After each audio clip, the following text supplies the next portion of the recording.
Hi, everybody. I'm going to start off by rewinding 20 years in time to the point that every creative faces, which is basically what to do in the real world. I had just graduated from college as an art major, and I literally had no idea what to do with myself. I managed to get a job as an executive assistant working for the head of a creative agency in San Francisco. And on my second day on the job, he realized I had zero organizational skills whatsoever, and he reassigned me to what was a very exciting role, which was to help him start a toy company. Unfortunately, on my second week on the job, I was run over by a Mack truck on the corner of 3rd and Bryant in San Francisco while running a work errand. And when I say run over, I literally mean run over. I was trapped beneath the axle, dragged a block and a half, and rescued by a Good Samaritan on his way to a methadone treatment program. The paramedics pronounced me dead on arrival, was crossed out, resuscitated, and I spent over a month rehabilitating myself in a hospital with a team of doctors like flurrying over me. And two of those doctors were a neurologist and a psychologist who determined I had brain damage because my parallel processing wasn't correct, I had no short-term memory, and a whole barrage of other things. And my family looked at that report and said, "You've always been like this. This is not brain damage." So I realized three critical things at that point. And one was I wasn't going to let anybody else's definition of me define me and my limitations. Two, my brain worked differently. It probably always had, and I was going to turn that into a superpower. And three, I wanted to do something meaningful. You don't get run over by one of these and then just do nothing. I wanted to do something on a big scale, and I wanted to plug into a platform that was really powerful. And for me, that platform was going to be business. So, according to an IBM survey of 1,500 CEOs across 33 industries in 60 countries, the number one attribute that CEOs look for in a hire is creativity, which is really a bit problematic because not many creatives I know want to work in big corporate environments.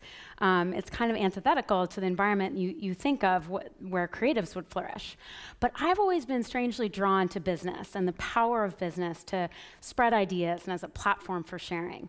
So I really wanted to look inside the creative brain to think about what if you could harness the amazing power of creativity and plug it into the incredibly powerful things that you get from the business world. So this is a picture of conventional thinking on left brain, right brain, which we now know is a lot more complex than this. Scott Kaufman, in his book Wired to Create, which is a fantastic book, talks about the interplay of several networks in the brain and how that relates to creativity. One is the executive attention network, which allows you to focus on the task at hand, problem solve. It's a great network to tap into for an executive meeting, for instance. The other is the imagination network, which allows you to go deeper and make abstract thinking and draw connect complex things into new thoughts. So the corporate environment is really set up to activate the executive attention network. And I realized I kind of liked working in a business environment because my executive attention network being activated kind of kicked up my imagination network a notch. It sort of raised the bar. And what scientists have realized is these are not in opposition to one another. You can actually build both, and it's the ability to toggle back and forth between these two networks, which actually results in really great creative ideas. So given that the corporate environment really activates the executive attention network, I want to focus today on how you can activate your imagination network in a high-stress environment like the business world. So I've developed 8 hacks that I use just in my life as a chief creative officer to really activate my imagination network. So number 1, develop your point of view. This is going to be your foundation and the soul of your creativity. When you're in the business world, you get flooded with externalities, sales data, customer information, operational concerns, budget concerns, and you really need that strong base to draw on. I really believe that great creativity involves a deeply personal, intimate view, your personal point of view, combined with amazing external information. So this is a picture of the mood board I have in my home office. And one of my tips is to collect things that really speak to you over time. And you can collect one thing a week, one thing a day. It could be a poem, it could be a physical object, it could be a photo. I have everything up here from leaves that I've collected, to drawings from my kids, to pictures of my grandma Dot's jewelry, to just things that have spoken to me. And they don't need to be connected, and there doesn't need to be any reason behind them. All of these disparate things are going to form your unique creative point of view.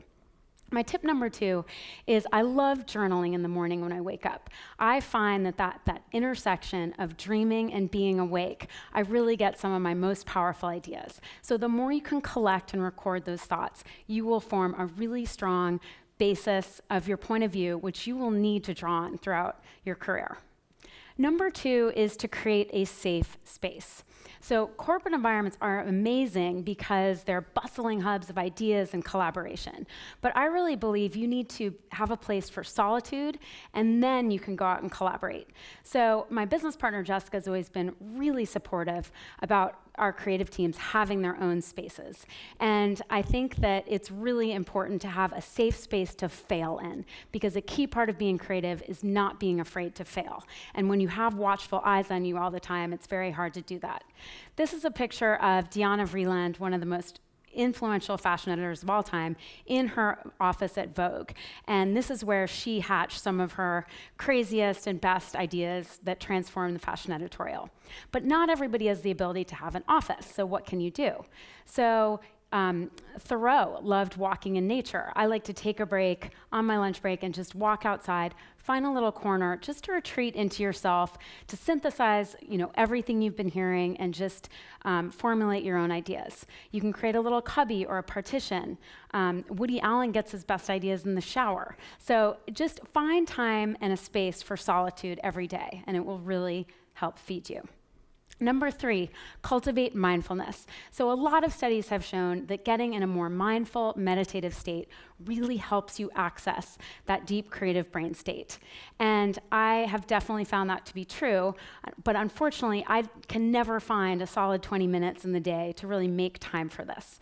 So I draw on some mini meditation practices that I've learned from my friend Shirzad Shamin, the author of Positive Intelligence, who helps busy executives with a system of what he calls PQ reps that you can practice throughout the day. So a lot of these just involve, just for a minute, just focusing on one of your 5 senses. So it can be sound. You can listen to the furthest sound away that you can hear and just really focus on sound. It can be visual. You can walk outside, look up at a tree, and just really focus on that. It can be taste. While you're eating your lunch, instead of being totally distracted, just focus on the taste of your food and really be present with that. Or it can be a physical sensation like just rubbing your fingertips together. And these all sound really simple, but when practiced, they actually help you cultivate that imaginative mindset. Number 4 is seek new experiences. So it is your job as a creative to put as many new things in front of you as possible. And my favorite way to do this is to travel. So recently, I went to Japan. And what was incredible about that is that not only were the sites different, was the street style and the architecture, but everything was different. We were eating fish for breakfast. The customs were totally different. And what that did is it really slowed time down for me. And it allowed me to rethink things. It's like things were just reconnected in different ways in my brain. And a new experience like that really helps you do that. Now, if you don't have a travel budget, what can you do? You could go to work a different way every day. You could order, from a new takeout place. You can meet new people. You can get out of your comfort zone by trying something new. One of my favorite tips is actually from Lars Bastholm, who's the Chief Creative Officer of Google, who advises his team, if they're stuck on something, to go buy 3 magazines in something they have no interest in. So for me, it would be monster trucks, guns, and gardening. And to read those cover to cover and just look at a problem in a new way. And I love that tip. Number 5, learn the language of business. So the toy company that I referenced at the beginning that I was working on when I got run over, I ended up going back to it, and it was an incredible experience. But most of us doing it were artists, and we actually lost control of the company to our board because we didn't understand certain fundamentals of business. This inspired me to go to business school. I'm not suggesting you go to business school, but I am suggesting that you learn some basic fundamentals of business, like how to read a balance sheet, and just basic terms that are relevant to your industry. And what this does is that it gives you credibility and a seat at the table. And if you can speak from that language, then it gives you permission to stray from that and talk from the language of intuition as a creative, and it gives you much more credibility. The second is to present your view in a passionate but calm way. I've struggled with this one. And I've used some of the mindfulness techniques that I talked about earlier, like rubbing my fingertips bald in some meetings. But when in every executive meeting, everybody's ears turn off when the overly emotional creative starts to talk. You lose credibility. So it's really important. I mean, my goal for all of you creatives out there is that you get your point of view across in the strongest way possible. And you need to learn how to speak calmly.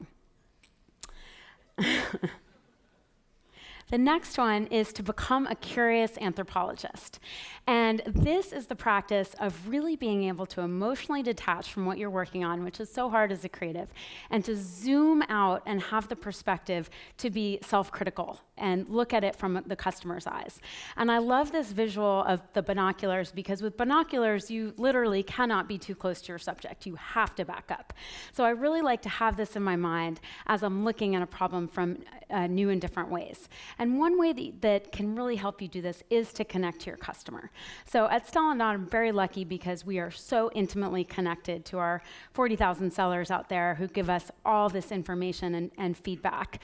And I'm so passionate about helping them, so it allows me to do that.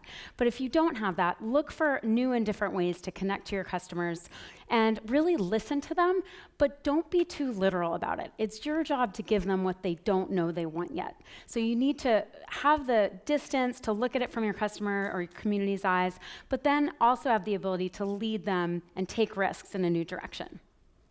Number 7 is to set boundaries. There's no more simple but better tool for helping you toggle between the executive network and the imagination network than calendarization. So what I really like to do is I like to parcel out my time. So I like to cluster my creative activities together and my executive activities together. And this allows me to activate most effectively and efficiently the network that's most appropriate for that task. And finally, be resilient. So the great thing about being a creative is you are really a raw nerve exposed to the world, and you're taking in all different sensory input. And the tough thing about being creative is you're really sensitive. And the dirty little secret about creatives is we don't love feedback.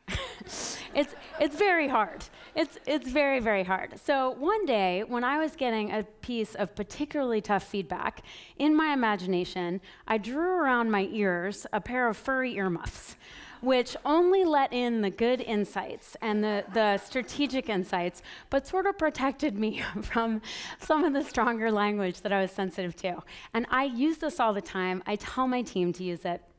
That's been a really useful tool. So in summary, my goal is that this message gets spread to as many aspiring creatives as possible and helps them get their point of view across in a really, really powerful way. So thank you.